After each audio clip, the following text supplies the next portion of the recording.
Hello बच्चों, चलिए प्रश्न को पढ़ते हैं। निम्न में से कौन से आणविक हाइड्राइड लुईस अम्ल की तरह काम करते हैं? पहला विकल्प क्या दिया हुआ बच्चों? पहला विकल्प दिया हुआ हमारा NH3 यानी अमोनिया। दूसरा विकल्प दिया हुआ B2H6 यानी डाइबोरेन।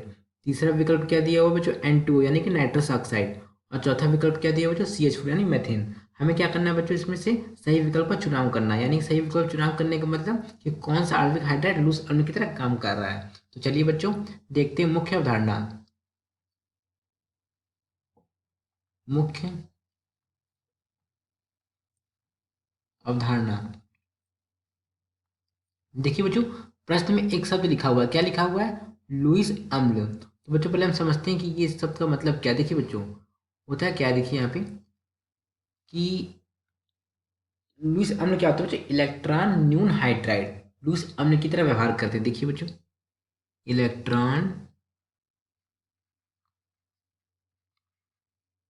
न्यून हाइड्राइड, न्यून हाइड्राइड किसकी तरह व्यवहार कर रहे हैं बच्चों? लुईस अम्ल की तरह। लुईस अम्ल की तरह व्यवहार कर रहे हैं। अब बच्चों अगर हम ये समझ लें कि इलेक्ट्रॉन न्यून हाइड्राइड क्या होता है तो हमें लुईस अम्ल समझ में आ जाएगा। तो ये होता है क्या? देखिए बच्चों, ये होता है हमारा वे हाइड्राइड, वे आणविक हाइड्राइड जिनके केंद्रीय परमाणु पर, क्या बच्चों? वे आणविक हाइड्राइड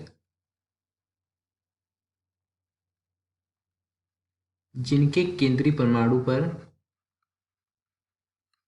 जिनके केंद्रीय परमाणु पर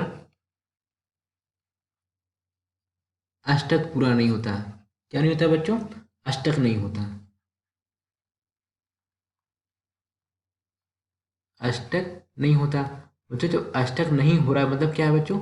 उसमें क्या बच्चों? खाली कक्षक है। क्या बच्चों? उसमें खाली कक्षक है। और खाली कक्षक का मतलब क्या बच्चों? वो इलेक्ट्रॉन क्या करता है बच्चों? एक्सेप्ट कर सकता है। इलेक्ट्रॉन एकाकी इलेक्ट्रॉन युग्म बच्चों एक्सेप्ट कर सकता है। यानी कि खाली कक्षक को क्या बोलते हैं बच्चों? खाली कक्षक की कोई यौगिक होता है, कोई हाइड्राइड हो रहा है बच्चों, किसकी तरह व्यवहार कर रहा है? खाली उसमें अष्टक पूर्ण नहीं है, यानी कि लुईस अम्ल की तरह व्यवहार कर रहा है। यानी कि लुईस अम्ल क्या हुआ बच्चों? जिनका अष्टक पूरा नहीं होता यौगिक, उन्हें क्या कहते हैं बच्चों? लुईस अम्ल कहते हैं। तो बच्चों जनरली हमारे कौन से हाइड्राइड होते हैं? वर्ग 13 के हाइड्राइड। वर्ग 13 के जो हाइड्राइड होते हैं बच्चों वो कैसे होते हैं बच्चों? इलेक्ट्रॉन न्यून हाइड्राइड। इलेक्ट्रॉन न्यून हाइड्राइड होते हैं। यानी कि कैसे व्यवहार करते हैं बच्चों?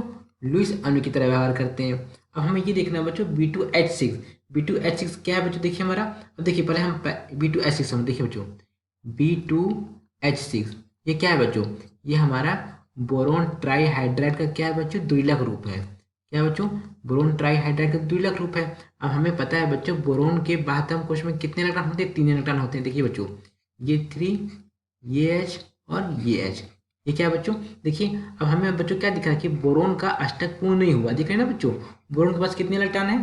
3 इलेक्ट्रॉन है। यानी कि क्या हुआ बच्चों? इलेक्ट्रॉन न्यून यौगिक हुआ। तो क्या करता है बोरोन बच्चों? द्विलक के रूप में हो जाता है। देखिए कैसे, एक इलेक्ट्रॉन यहाँ किया, एक यहाँ किया, एक स्थान क्या बच्चों? वैकेंट हो गया।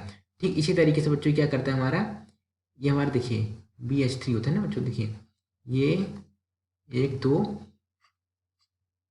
एक एक 2, और एक इलेक्ट्रॉन कहाँ गया बच्चों? एक इलेक्ट्रॉन इसका यहाँ पे आ गया। तो ये क्या हो गया बच्चों? 3 हो गया। और ये वाला बच्चों देखिए, ये वाला क्या हो गया? ये वाला यहाँ पे हो गया। तो बच्चों 1 2 3 तो ये हो गया। अभी क्या करता है बच्चों कि ये वाला जो होता है, ये क्या करता है? ये वाला हाइड्रोजन बच्चों यहाँ पे, ये वाला इलेक्ट्रॉन क्या करता है बच्चों? यहाँ पर भी आ जाता है।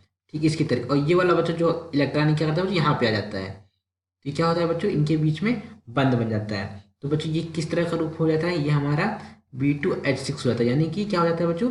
BH3 का द्विलक रूप हो जाता है। तो बच्चों होता है क्या है? देखिए अब ये हमारा कैसा है बच्चों? इलेक्ट्रॉन न्यून यौगिक है। तो बच्चों इसमें क्या बचा? लुईस अणु की तरह व्यवहार कर रहा, कौन कर रहा है बच्चों? B2H6 यानी कि डाइबोरेन। B2H6 अब डाइबोरेन के काम कर रहा है। तो मतलब क्या बच्चों? कोई दाता अणु है जो क्या कर रहा है बच्चों? ये B2H6 यानी कि जो इलेक्ट्रॉन न्यून यौगिक है, किसी दाता अणु से इलेक्ट्रॉन ग्रहण कर सकता है। इलेक्ट्रॉन युग्म क्या कर सकता है बच्चों? ग्रहण करने की प्रवृत्ति रखते हैं। तो जब इलेक्ट्रॉन ग्रहण करने की प्रवृत्ति रखते हैं तो उनके बीच कौन सी अभिक्रिया होती है बच्चों? योगात्मक यौगिक होती है। कौन सा यौगिक बनता है बच्चों? योगात्मक यौगिक बनता है। और बच्चों वो कैसा होता है? जटिल होता है। जैसे देखिए बच्चों हमारा क्या है, जब B2H6 जब B2NH3 से किससे बच्चों? NH3 से अभिक्रिया करता है। हमें पता है बच्चों नाइट्रोजन के पास क्या होता है बच्चों? एकाकी इलेक्ट्रॉन युग्म होता है। अब इसको B2H3 की यानी कि अमोनिया के हम 2 अणु ले लें तो बच्चों क्या बनेगा हमारा? ये हमारा बनेगा B2H नहीं बच्चों, देखिए ये क्या, ऐसे नहीं समझना, देखिए ये क्या बनेगा? ये हमारा BH3 बनेगा। और इनके बीच में कौन सा बंध बनेगा बच्चों? इनके बीच में बंध बनेगा उपसय संयोजन बंध। कौन सा बंध बनेगा बच्चों? उपसय संयोजन बंध। और ये क्या बनेगा बच्चों? देखिए ये हमारा जटिल यौगिक का निर्माण हुआ। ये किसकी तरह काम कर रहा है बच्चों? ये काम कर रहा है लुईस अम्ल की तरह। लुईस अम्ल की तरह काम कर रहा है। और ये किसकी तरह काम कर रहा है बच्चों? ये लुईस क्षार की तरह। क्यों? क्योंकि बच्चों ये अपना एकाकी इलेक्ट्रॉन युग्म क्या कर रहा है बच्चों? दे रहा है। तो ये बच्चों किसकी तरह काम करेगा? लुईस क्षार की तरह। ठीक, देखिए बच्चों ये क्या हो गया? ये हमारा लुईस क्षार हो जाएगा। क्या हो जाएगा बच्चों? ये हमारा लुईस क्षार हो जाएगा। क्यों? क्योंकि इसके पास क्या बच्चों? एकाकी इलेक्ट्रॉन युग्म है। ये क्या हो गया बच्चों?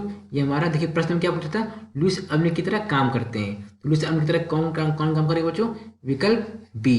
विकल्प बी अर्थात डाइबोरेन। क्या बोलते हैं बच्चों? इसको हम बोलते हैं डाइबोरेन। डाइबोरेन।